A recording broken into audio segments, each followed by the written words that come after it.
Kinaaliwan ng mga netizens ang bonding moment ng ating Miss Universe Philippines 2025 representative, na si Atisa Manalo, at ni Miss Universe Vietnam sa naging Day 4 of activities para sa Miss Universe 2025 competition. Narito at panoorin.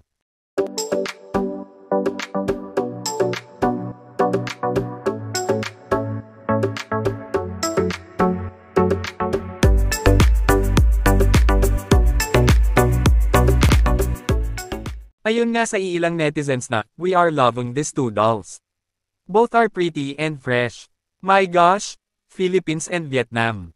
Love you both queens. OMG, Philippines and Vietnam. I love them both." Dagdag pa dito ang roommate reveal ni Atisa Manalo na si Miss Panama.